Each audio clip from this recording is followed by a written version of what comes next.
if your schedule next week was full, you felt like you were doing well. If it ain't broke, don't fix it, right? Is I think the bottom line of that. How you only get one shot at that first impression. You only get one shot. After that, like your first impression shot is gone. Hello, friends. I'm Adam Loveridge. Welcome to the Home Services Marketing Podcast, Growth to Acquisition. I'm the owner and founder of Job Calls. We're a home services marketing agency specializing in heating, air conditioning, plumbing, and remodeling contractors. For more information about Job Calls, visit us online at www.jobcalls.com.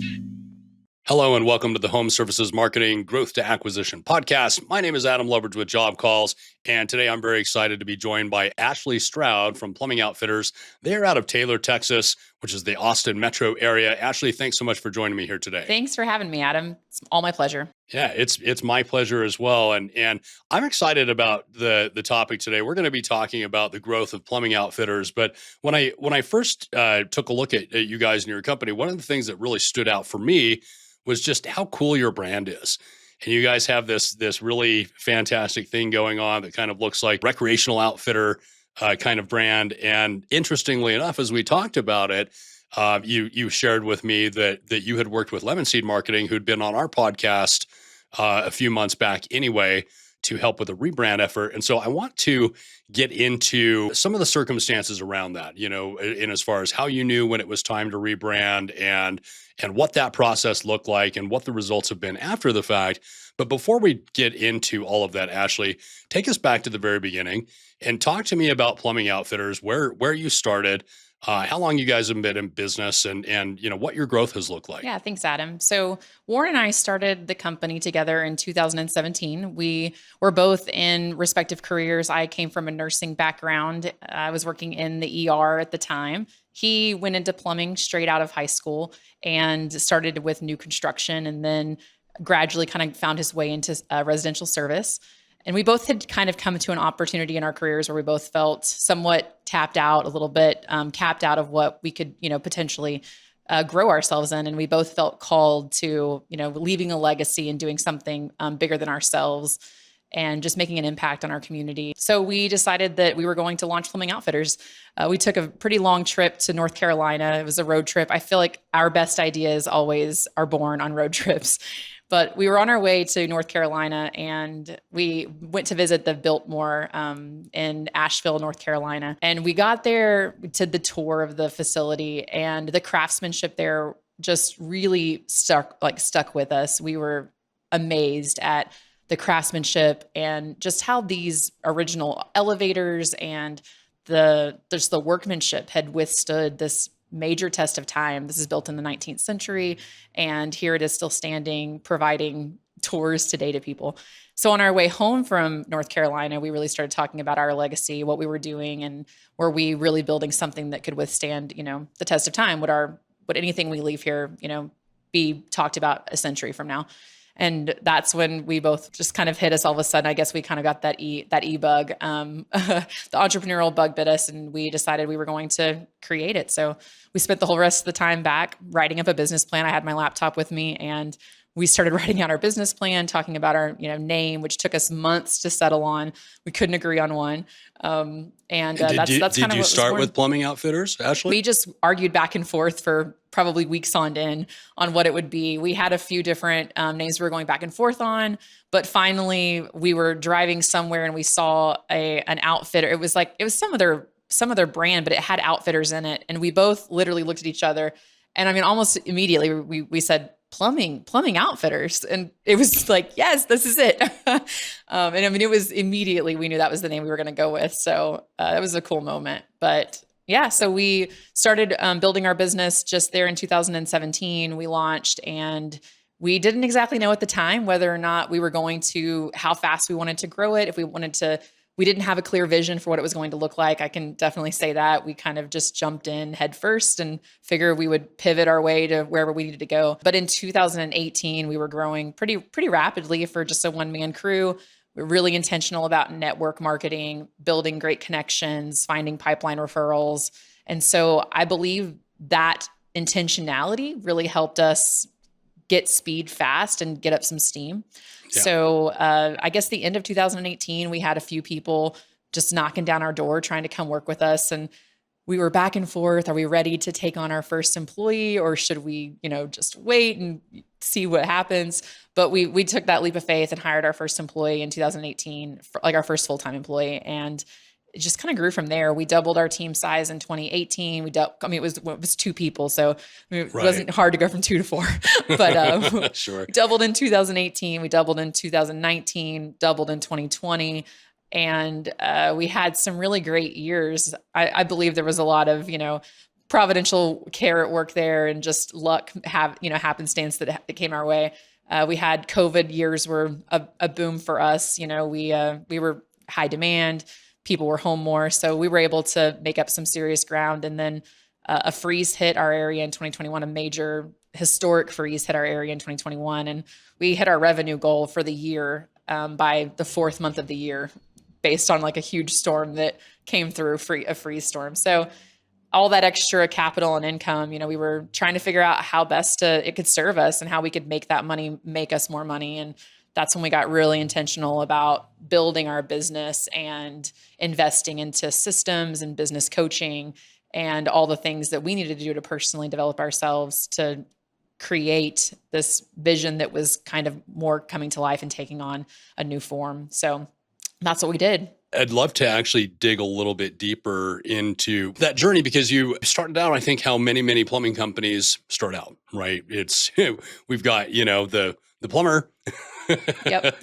We go out, we network, we build that word of mouth base, right? Until we get so damn busy that all of a sudden, like, wow, man, I really, really have to hire, somebody else. And obviously people are starting to reach out to you and things. Before we kind of dive into that, because I'd love to hear more about that, frankly, and what that journey has looked like for you in terms of kind of, going from startup to throw up to grow up, right? Is kind of what I think those stages really are. So when you started, obviously you were just, one truck, you and your husband, and you got going. And how many employees and trucks do you have on the road now? We have a total of 29 employees, and we have 9 service vans on the road, 2 install crews. The rest of the people are support staff or our leadership team. So yeah, we're right there. But we try to, obviously we're in a really hot market. There's a lot of work to be had around here. So we try to, it's difficult, like that's probably one of the biggest things that I had to learn, was just going from being a 1 or 2 man truck and being scheduled out for a week at a time, and that was your threshold for comfortability. If your schedule next week was full, you felt like you were doing well, to going to, okay, like this morning, the schedule is empty and I have to have faith that our marketing and our networking is going to fill our schedule up. I think that's probably been especially for me, who I wouldn't say I'm a control freak, but I definitely I like to know the plays and I like to know how things are going to work out. So being able to just offer that same or next day service and living on the edge of not having a full schedule the following day has definitely been a growth area for me.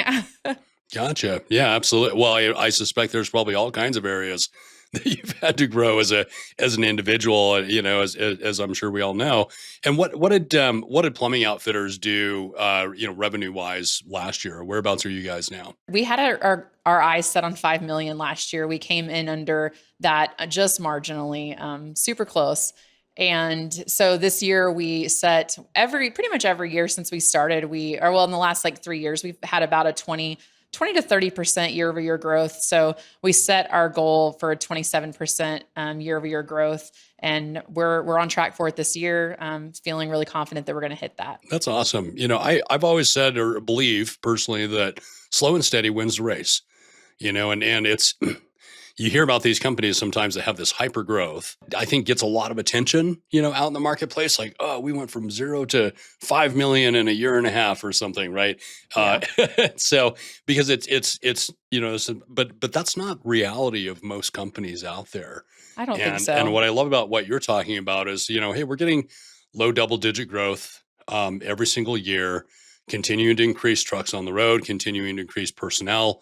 And ultimately, just continuing to increase revenue and margins and everything else. And I think that is a very sustainable way for businesses to grow, because managing hyper growth I've seen more companies die because they grew too fast oftentimes, well, maybe I shouldn't say that. I don't know that that's necessarily true, but I think there's some really successful, I've seen really successful people do it. I just think that you have to figure out what pace is going to work for you. sure. And that's what you have to do. So for us, maintaining a happy marriage, staying intentional with that. We also have 5 children that we're very involved in their lives, and we didn't want to get it all at the expense of losing it all. So for us, it was just very much calculated and trying not to grow just for the sake of growing, but growing in response to our market and in response to call volume and in response to the leadership that we had available to run that. Because we're not trying to build, we're not trying to build something, just willy-nilly. We're trying to build something really intentional. And I think that intentionality sometimes takes time, and everyone's on a different pace. And I think as long as you're okay with that and going into it, the investment you're going to have to give and you're comfortable with that, then everybody grows at different rates. So Yeah, absolutely. there's Well, also and I that whole think, like financing piece of it too that comes into play, right? Like we were also very debt averse earlier on. So, we just didn't want to carry on a lot of debt. And that was another reason why we chose to scale gradually instead of just, fast, yeah, absolutely. Well, and to kind of talk about your growth, you made a statement earlier that, now you're at this kind of place where you've got to trust in the marketing, trust in everything that you guys have built in terms of your lead generation engines and things along those lines. So obviously, when you started out, you were just purely word of mouth. And really, you've been going now for about 7-8 years, if I'm doing my math right. And so my question, Ashley, is from word of mouth days back in 2017. It sounds like really 2018. To now, what has the progression of your marketing looked like, both in terms of just, let's say, strategy and tactics? Yeah. So early on was definitely word of mouth, pipeline referrals, making those right connections, getting in front of the right people. That worked up until that probably got us to the $1 million mark pretty comfortably. Once we had more than 3 trucks on the road, we had to up our game, and we didn't have a whole lot of marketing strategy under our belts. Neither one of us were marketers, and we dabbled here and there in hiring marketing companies, but didn't always have the best success with them, or didn't always feel like we were being well supported and getting a good ROI on them. So at first, I think that we kind of just threw into the pay-per-click game, right? Buy your leads, lean into the Yelp game, lean into the Google Ads game, and that worked for a little while too. However, you just come up to a point where the cost per acquisition on those becomes really high, and you start seeing that long-term wise, it's really hard to sustain that if you're not also building your brand. And so I think that when we just needed to fill enough calls for the 3rd and 4th plumber, it was also, and maybe even up to the 5th, it was easy enough to buy those leads and fill up our schedule.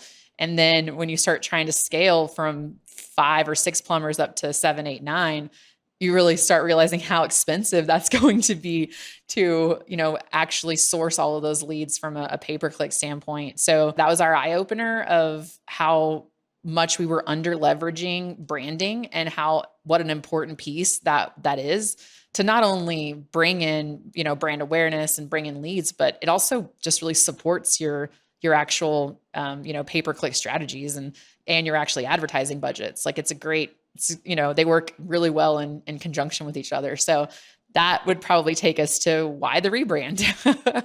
Well, then I will say, I think that one of the things I want to talk about is kind of what that learning curve has been like. And since we're here and we're talking about it right now anyway, what was it for you when all of a sudden you guys started realizing, like, man, what we're doing could be more effective? Yeah, I think it was when we really started looking at, we kind of started drilling down into our SEO. And, when you start looking at how people are finding you, and I mean, everybody probably knows this came as a really big shock to me because I thought we were paying for being found on front page of Google for, plumber near me. Like I just had this in my mind that our SEO was all about all these keywords that we wanted to be. But I mean, Right. At least every time I've ever looked into it, like, we have like 90% of traffic coming our way is branded.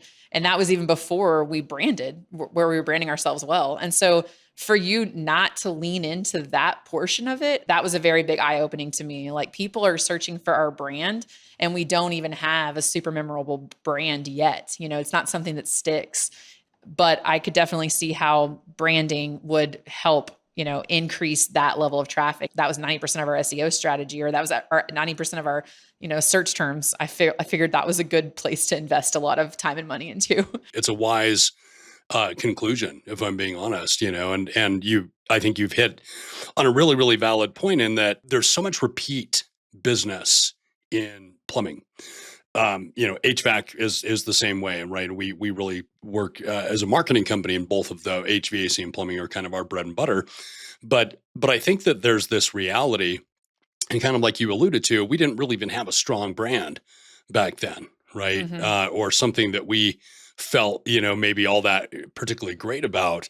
But I suspect that you did quality work, and I suspect that the people that, and that came out in the form of quality reviews, right? And then, when you do good work for people and you help them get what they want, when that repeat opportunity comes back up, they're going to reach, they're going to go search for you on Google and pick up the phone and call you. Because frankly, there's just nobody wants to have to go try to find a new plumber for every job that they need to do. They want to find somebody that they trust, that they're going to stick with for life. And that's how it works. And we see that a lot too, where, at least half of a larger organization is going to be branded traffic, like you said, right? When you really look into Search Console, it's like, oh, wow, you're realizing this. And there's a further truth that Google now really rewards brands, because they're obviously paying attention to that too. And one of the real ways that they can tell if you're doing offline, anything, is going to be how many people do we suddenly see this big uptick in brand related searches. And when we do, SEO performs even better. So it's kind of interesting how it's this intertwined, system. So they both really well support each other. Absolutely. Well, and Google really kind of owns your brand. People will go to Facebook and look you up, but not the way that they're going to go to Google and search for your brand. So you found then that people were looking at your brand. You were spending quite a bit of money on pay-per-click costs, and your cost per acquisition was really high. And then at some point kind of determined, hey, we're not real confident in our brand. So talk to me about what that looked like and what facilitated you making the decision to go ahead and rebrand. Yeah. So I actually met, and Lemon Seed is who we used, which I have amazing things to say about their team and our whole experience with them. I've done other podcast interviews with Lemon Seed, and I'll give them a video testimonial anytime they want one. But I'd actually met Crystal at a Service Titan Summit back in, I think 2020 or 2021. She was there, and I heard her speak. She wasn't even really pitching her company or rebranding. She just was there providing value to service contractors. And I immediately felt, though, that she had a good grasp on what service businesses needed to do to elevate themselves and elevate their brand. And so I kind of just, kept in the back of my mind, and we were kind of talking over with our business coach about what the next year looked like and what major, hurdles or milestones we needed to reach. And the idea of rebranding kind of came back, because we just were feeling like we were giving this really great service. We had our vision set, our mission set. Our vision is to set the new standard in plumbing services for the communities we served. And I felt like we were doing such a good job of that in our processes and in our, overall, like all the systems that we were having in place, and our customer service was just spot on. But unfortunately, it felt like our marketing was not setting a new standard. Like, our marketing was not memorable. Our marketing was not really, it wasn't gearing us up for like the customers to expect this level that we were about to give them. Right. And I felt like it would come across so much better and more effectively and land a more solid punch if the first interaction that the customer got with us, our marketing was also to that new standard and also on point. So that was when we made the decision that we were, just ready to level it up and make it stand out, because at that point we realized too that we had such a strong customer base that we could be retargeting on a consistent basis. But it would be a whole lot easier to retarget them if we had a memorable brand and they remembered who came out and they could see our trucks and hear our jingle in their head and all the things that we wanted them to.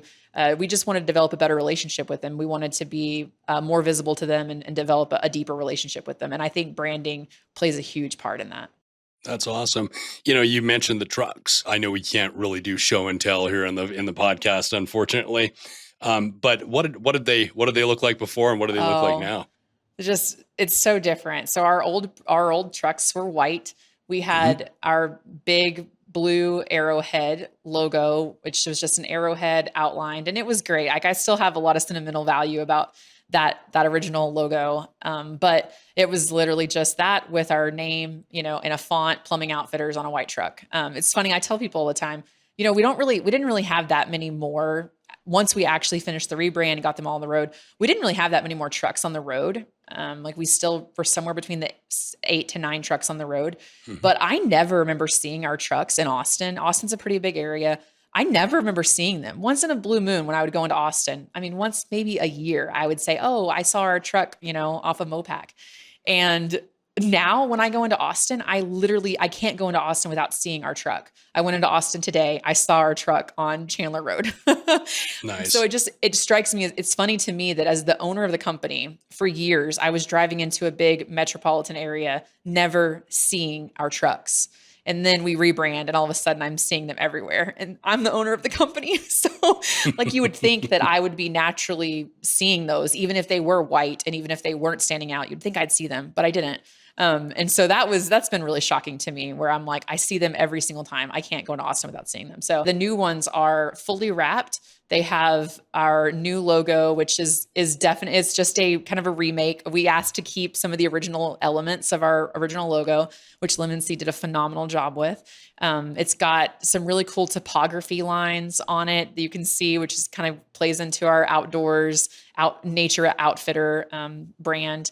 And then it has our Wayfinder wolf on the back of the vans. He's not like a major prominent space, but he does occupy a space on the back of the vans. And then it has our tagline, your guide for all things plumbing Outfitters.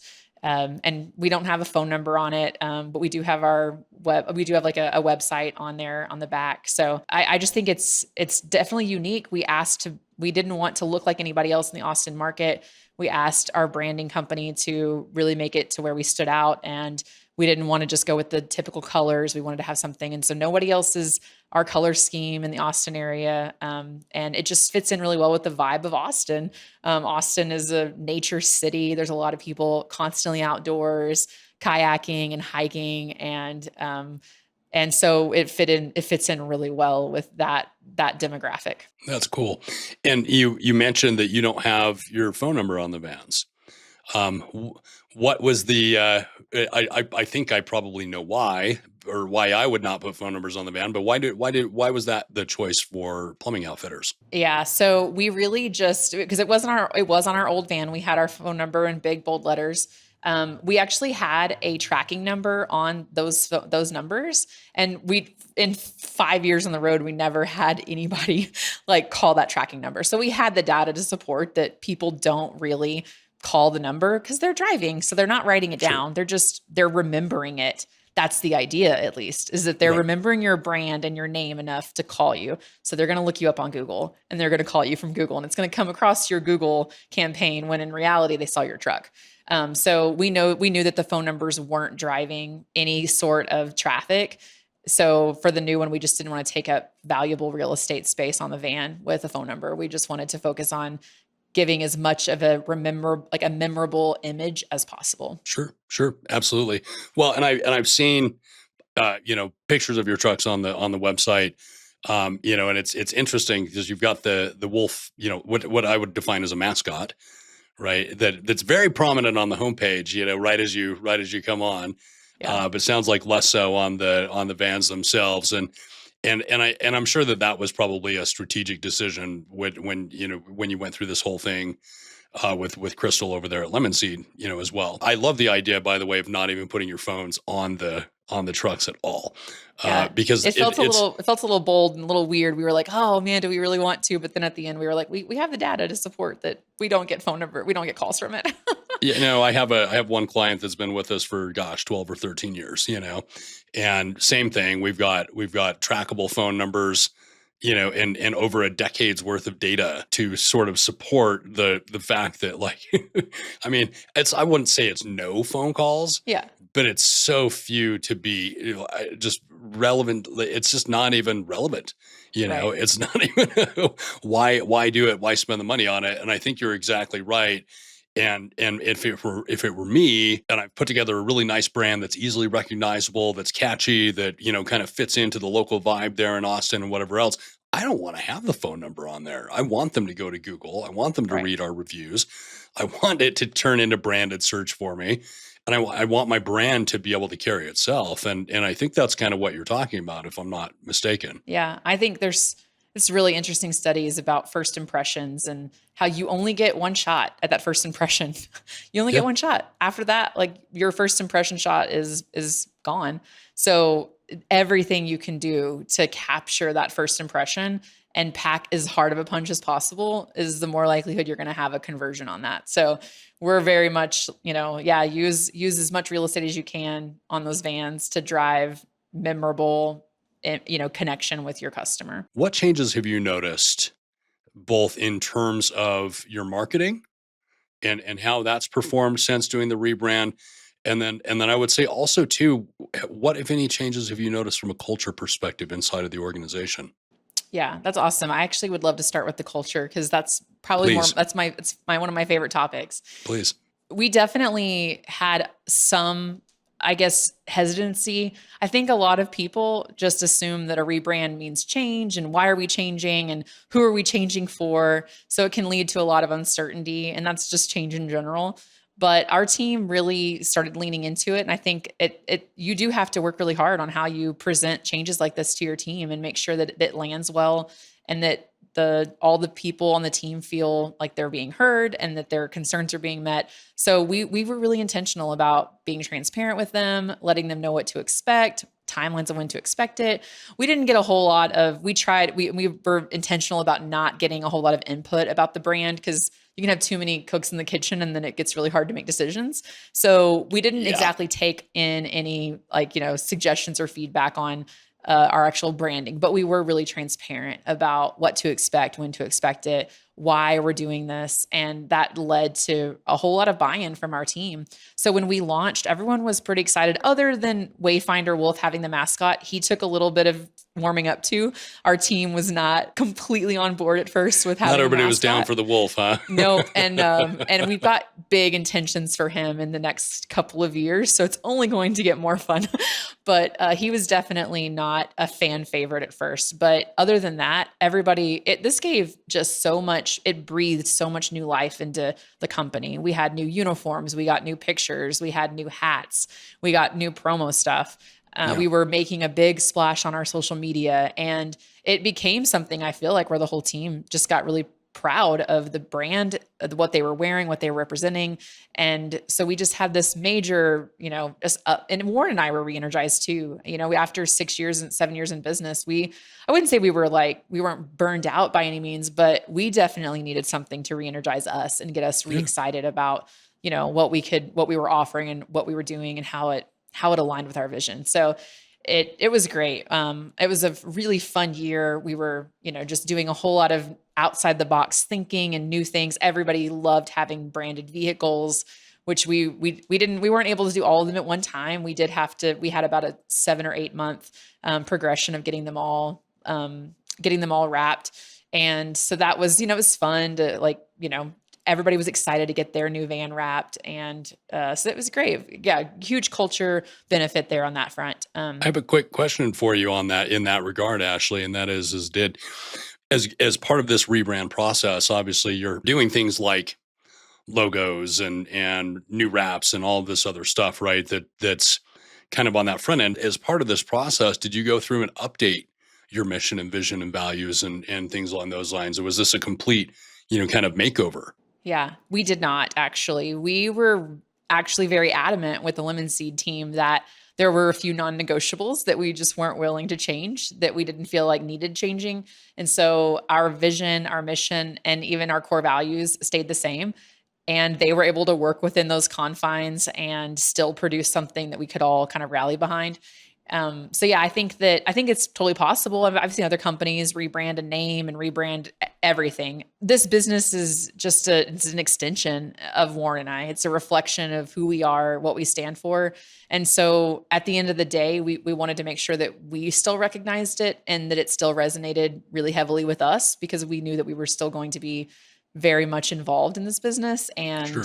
leading the charge on it. And so we didn't want to walk away with something that we didn't recognize and we didn't resonate with. And so, no, we kept our vision, our mission, and our core values all the same. That's fantastic. Well, and if it ain't broke, don't fix it, right? Is I think the the bottom line of that particular one. So that's fantastic. And it's cool to hear that you were able to get that buy-in. I suspect too, when you started rolling out the new wraps, you probably, the guys that didn't get the new trucks immediately were probably a little irked about that. Yeah, that was another struggle we had to go through. We definitely prioritized it based on longevity. So it was not like a favorites thing or even necessarily Even a performance thing. Yeah. It was very much attached to, loyalty and who'd been here the longest, who deserved one.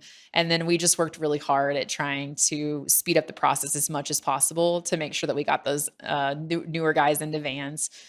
Because we do care a whole lot about every person on the team feeling that they're valuable, and that there's, we don't have a hierarchy of people. We're all working together. And so we definitely try to make sure we didn't want to cause unnecessary tension and competition on the team. Sure. Yeah. So, but yeah, it was, so we just had the procedure on it was just to make sure that the longevity kind of rolled over, and that's how we rolled them out. And how long did that process front to back take Plumbing Outfitters to go through? The entire rebrand? Mm-hmm. I believe we started talking to Lemon Seed in December of 2023, and we fully launched our rebrand in July of 2024. And then it took us until December of 2024 to get all of our vans wrapped. So a year long process, I would say, from start to finish. But then obviously, like, there's always work to be done, and we're building new things left and right and Sure. building our brand even further. So the work's never done, but just transitioning everything that we had took us about a year fully to integrate it and to really get traction on it. Oh, I love that. And, and I can, watching you and listening to you, I can feel the excitement that you have about this new brand.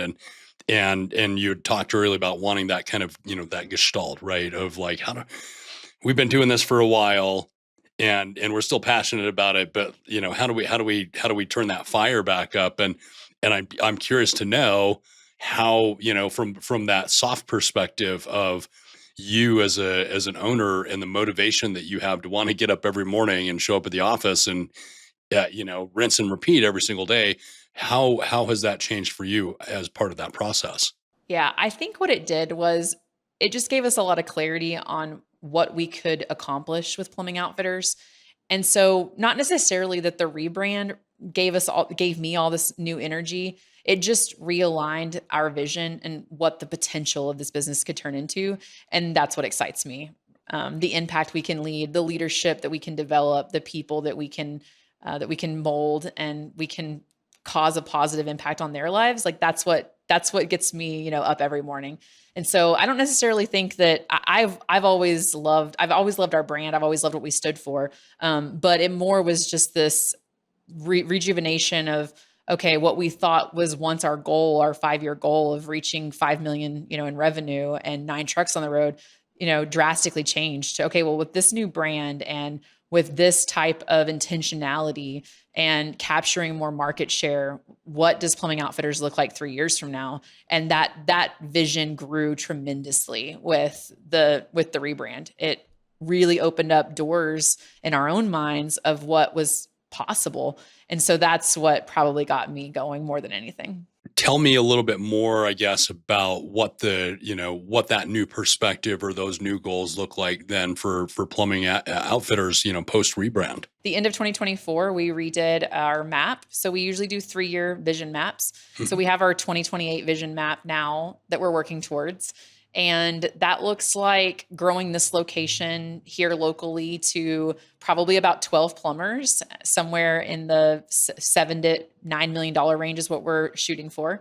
And then we also want to launch 2 new locations. So haven't exactly decided on where those locations are going to be, but we do feel like we've been able to develop some really sustainable systems that can be replicated. And once you work out all the kinks and you figure out the recipe, rinsing and repeating doesn't seem nearly as impossible. So our goal is to launch those 2 new locations by 2028 and have them kind of stair-stepped. One, we're hoping to have anywhere between 5 and 6 plumbers manning that one, and then at least a startup one of 1 to 2 plumbers in another area. So really, you're looking at actually setting up additional offices. These won't just be kind of like satellite locations, but actual real locations.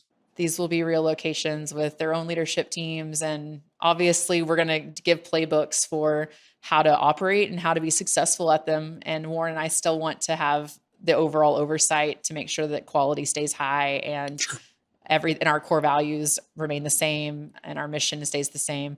But yeah, we're really, when you're really intentional about growing leaders on your team, you have to work really hard at finding a place for them to move up to. And that was kind of our stark reality was, we are investing so much in these amazing people who are showing terrific signs of personal development and leadership. And if we want to keep them, then we better find some places for them to move up to. And that's an exciting thing for us. That's what makes me smile. That's awesome. And are you looking at expanding outside of the Austin market or kind of just dominating where you are? We're just going to sprawl at this point. I don't think we're going to take a huge leap. We're probably just going to look on the outskirts of our current service area. Some of those places where we're already branding through traditional marketing methods, but not exactly having a strong footprint, and just further developing those. So for instance, our radio ads promote further out than what our service area is. And it makes it a pretty easy jump to say that we're already, being heard there. And so further developing those is not a huge ask. So that's probably where we're going to start.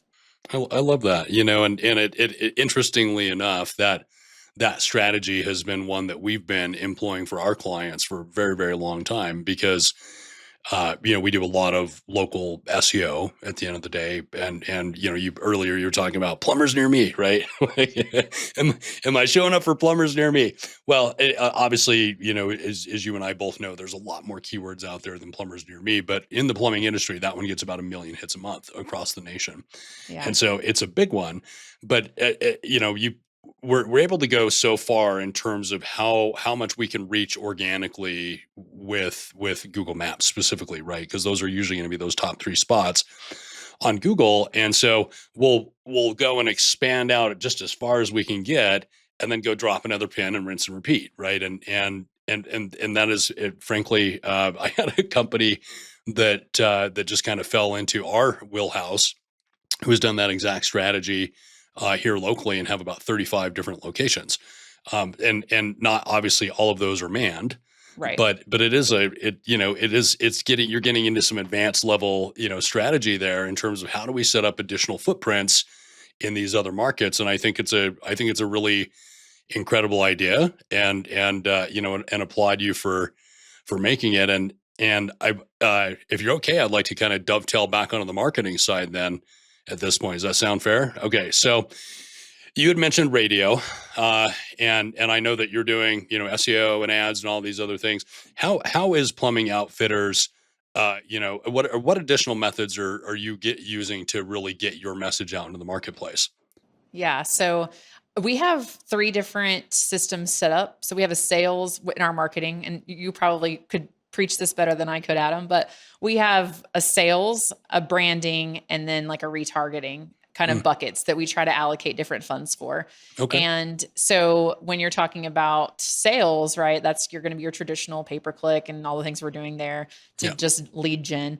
And then we have more of our branding efforts, which it's probably been the most fun that I've had in the last year, is just being able to lean into those more. So we have been doing radio and having a whole lot of fun with that. We actually just launched Ashley the Outfitter. Don't ask me how I got chosen to be Ashley the Outfitter, but so you're the mascot now, huh? Yeah, I'm gonna have to join forces with Wayfinder and dominate the mascot arena, I guess. But are you going to Ashley get your the own Outfitter cartoon figure for Ashley the Outfitter? I don't know. We'll kind of like see Dora where it the goes. Explorer, maybe? Yeah.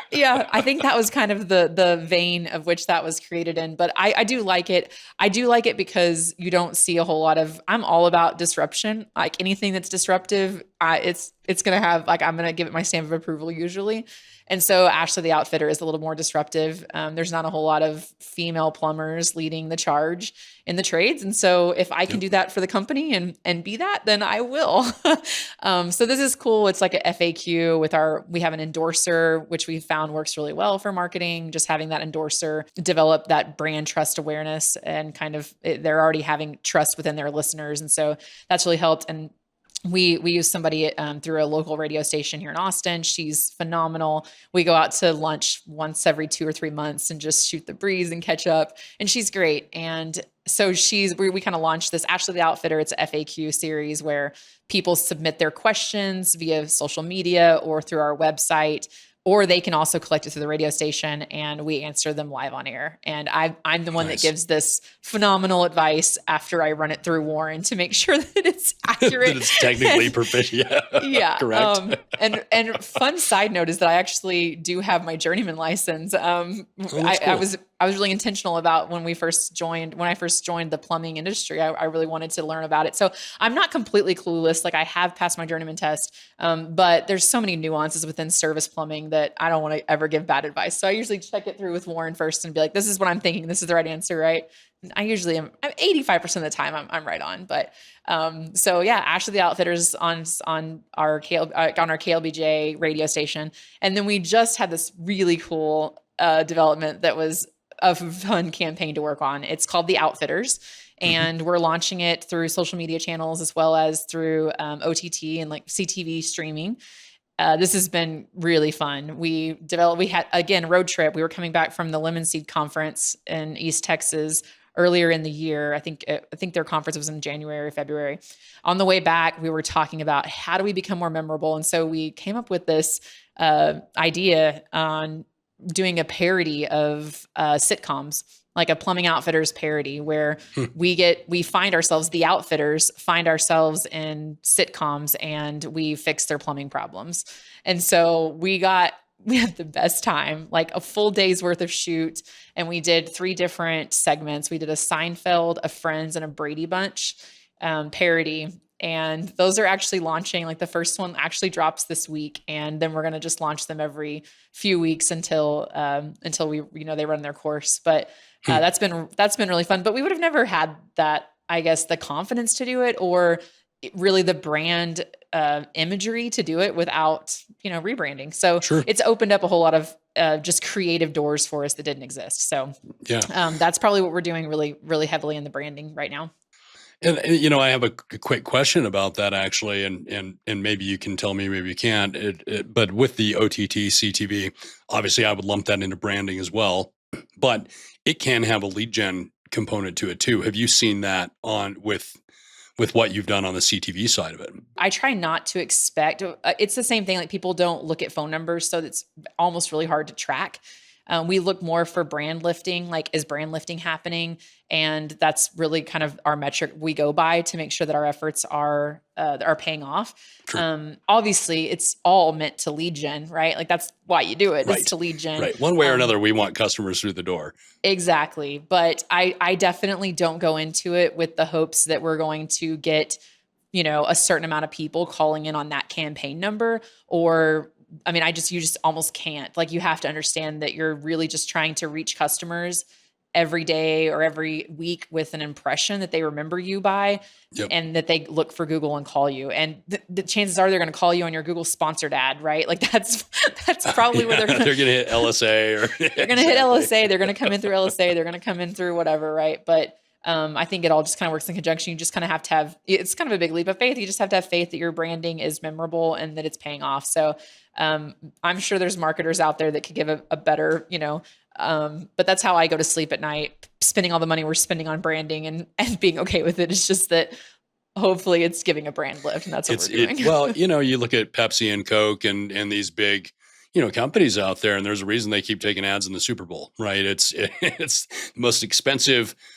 marketing possible. And you've got that many eyeballs that are glued in, and they know that you've got to keep reinforcing your brand over and over and over again.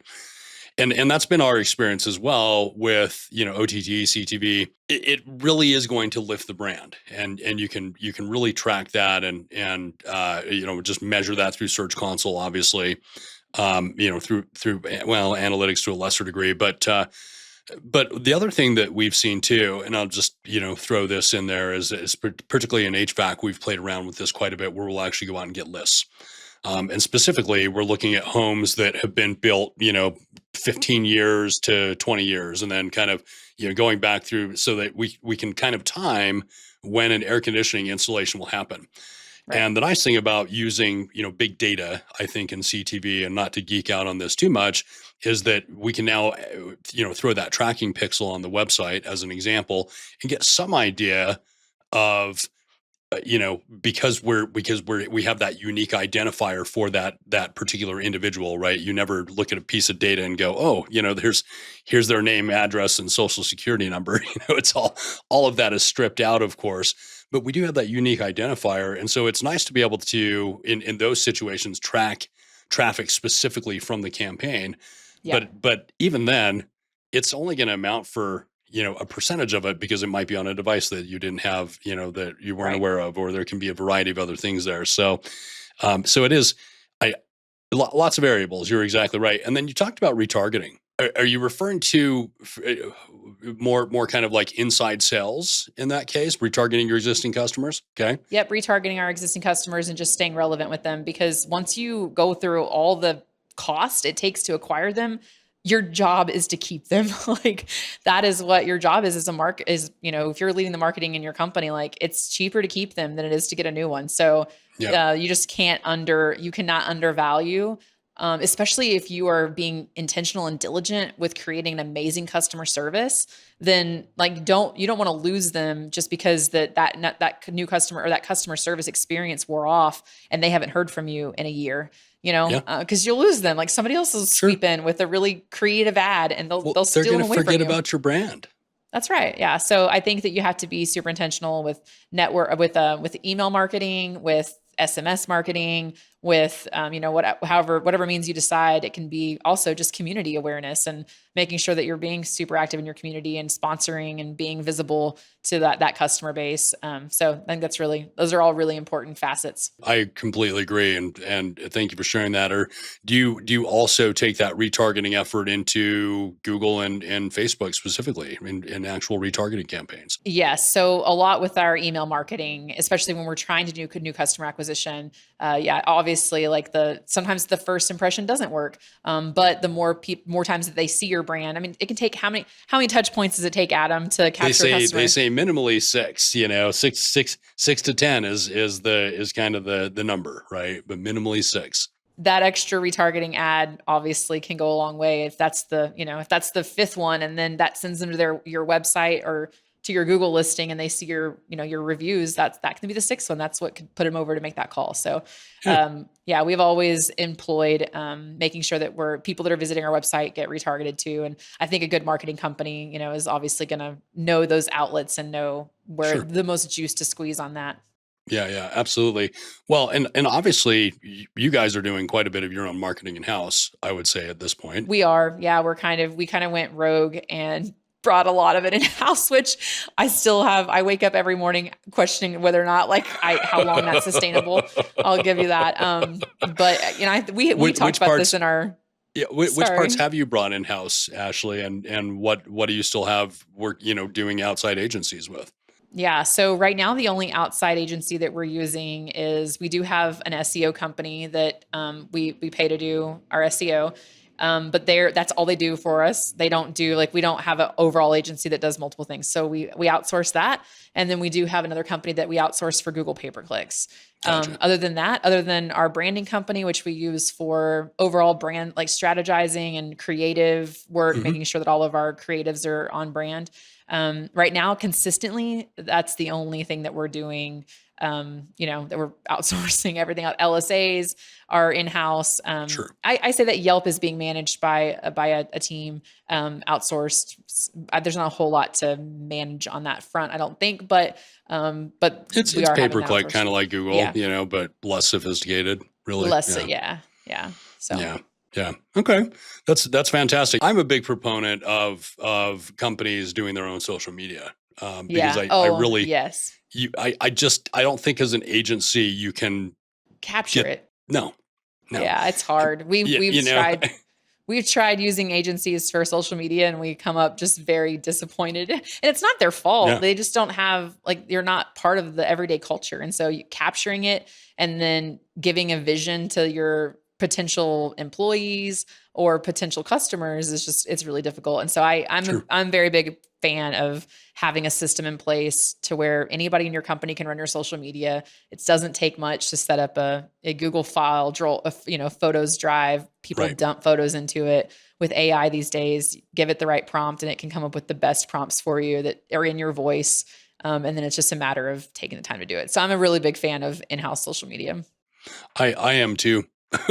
Just to be real with you. I mean, it's like, for smaller contractors that we work with, just to have some sort of activity going. Of course, we'll post to, Facebook and Instagram and all the, I mean, the, Google, obviously Google business profile is, something you want to be posting to regularly as well. Yeah. But at some point, it's like you really as a company have to make the decision that we're going to go all in on this and really, like you said, your agency just isn't going to be on the pulse, right? In the day-to-day pulse. And when you talk about the day-to-day, there's a lot of day-to-day in social media. And so, my experience is that companies are usually not willing to pay what it takes to do social media right. Yeah. And the reason being is because it's not a big lead gen activity. Right. I would lump that more into branding than I would lump it into sales. I lump it into recruiting, and that's actually a conversation that I got from our business coach, Dan Dowdy with Built for the Trades. He kind of turned me on to that, I guess, about a year and a half ago or so. He was like, Ashley, just use your social media as a recruiting tool. Like that is going to be the biggest bang for your buck there. And I think he nailed it. Like he kind of turned us onto that. And ever since we kind of started viewing it through those eyes, we've just had a lot more fun with it. We're not trying to post specials and try to post plumbing tips and tricks. We're just trying to recruit the next plumber to our team. And it's worked out really well in our favor. That's a really fantastic, we could probably do a whole podcast on just how You probably could. Yeah. But it's funny. We get so much engagement, and I think it's because our content is very original. It's very raw. It's very just like open up the curtain and let everybody see what it's like at Plumbing Outfitters. So we have really high engagement. And I don't know if this is to our, probably nothing I should be bragging about, but at one point our Facebook page ranked higher than our website. Like when you would search plumber near me, our Facebook page ranked higher than our website. So, like I said, it was a testament to our social media, maybe not so much to our SEO. But. Yeah, could be that you had an algorithmic filter that was happening there, and that would be why. But you never know. I mean, Google's been displaying Reddit in their search results now, since they got into bed with them. And it's maddening to me. It's like, what, Yeah. why, Yeah. there's every time I know. go down the Reddit rabbit hole, there's no real value there. Oh, no, I know. But it is something I think that if, the thing is you have to learn to play the game. If that's what the algorithm's telling you to do, then you better figure out a way to play it and win at it, So You are not wrong in that regard. You're not wrong at all. So, and coming back then to kind of the original question of just from an overall marketing perspective after doing the rebrand, what has been the major difference that you've seen? Yeah, so we have seen revenue increase. We've also seen just a whole lot more new customer acquisitions coming through.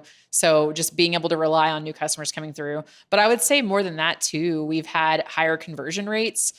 So it's a more trustworthy brand. People resonate with it resonates with them more quickly, and they can get behind it quicker. So higher close rates.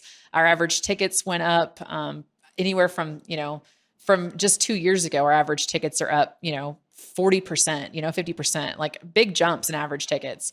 And so I think those are probably the biggest things, right? That's what everybody wants from a rebrand. They want more new customers, they want higher conversion rates, and they want higher average tickets. So I think from a nuts and bolts of ROI, like those are probably the most tangible things that we've noticed. Well, I think too that it gives you the opportunity, should you choose to take it, to also say, because we're closing better, because our average tickets are raising, and we maybe don't want to have hyper growth, we can always just back down our marketing too. And so I think that you do just get a better overall return on investment from your marketing and advertising dollars Yeah. with a strong brand. I mean, it's Yeah. just I remember talking to some company that was just really well branded, and there's been years where we've spent 10 to 12% on marketing, and these companies that are branded well, they're not going over 5%. How are they doing that, right? They're putting yeah. a whole lot of money to the bottom line because they're being more intentional with their branding. And so, yeah, overall, you're just like, you're going to send more money to the bottom line over time. It's a longer game. So you got to be willing to play the longer game with it.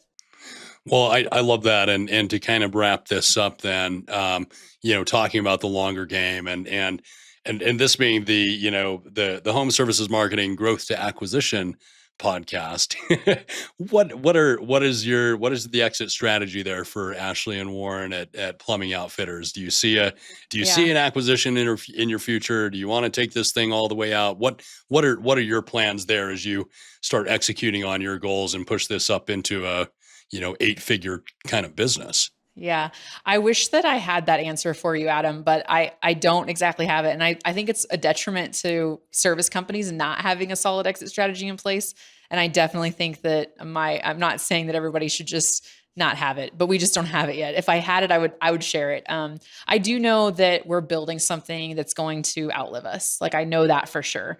And so whatever our exit strategy looks like, it's going to be something that's in alignment with our core values and our vision and our mission, and making sure that we're putting people over profits all the time. Like that's who we are and what we do. So I don't exactly know what that looks like yet, but I do know that we don't have an acquisition in our future. In the near future, it's not on our 3-year map or our 5-year map, or in our mind, our 10-year map. So I definitely just want to, I think that, we still have a lot of runway left to run with this and build something great.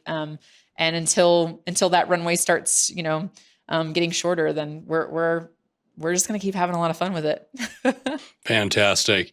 Well, Ashley, if somebody were watching this and they're, at that 1-2 truck type of scenario, and something that you've said resonates today, and they're just like, man, I really want to, do this and really make a run at this business. What advice would you give them in order to really get the biggest bang for their buck in growth? That's really great. So number one, I would say find a business coach. If you don't have one, then you're already behind the game, and it needs to be the first thing you do when listening to this podcast. If you're like us, like we didn't have any business acumen and we didn't come from business backgrounds. We just knew we had a vision that we wanted to achieve, but we didn't even have clarity on that. And so it's an investment that's going to feel like a lot at first, but it's going to pay off, and it's going to hopefully help you avoid some pitfalls that you're going to run into. So I would say that's number one is just find good mastermind groups or good mentors or good coaches that will hold you accountable. The second piece of advice I would give is just that you can't lead others until you first lead yourself. So just make sure that you're personally developing yourself. That will pay off big time in the long run. Show up for yourself, keep your own commitments. The commitments you make to yourself translate into making sure that you're making commitments to others. And then finally, I would just remember that whatever standard you set is more defined on what you tolerate. So If you have core values set, like you need to make sure that you're living those out to their fullest, because whatever you tolerate is actually your standard. It's not what you put up on the wall or what you aspire to be. It's really what you tolerate is the standard that you're setting for your company. I think that's absolutely sage advice. So thank you so much for coming on and sharing your story, Ashley. And once again, folks, I'm meeting with Ashley Stroud here today with Plumbing Outfitters. They are out of Taylor, Texas, which is the Austin metro area there anyway. And look for them to have multiple locations here in the not too distant future. And again, I'm Adam Lubbridge with Job Calls. This has been the Home Services Marketing Growth Acquisition Podcast. And I look forward to catching you on the next one. Thanks again, Ashley. Thank you, Adam.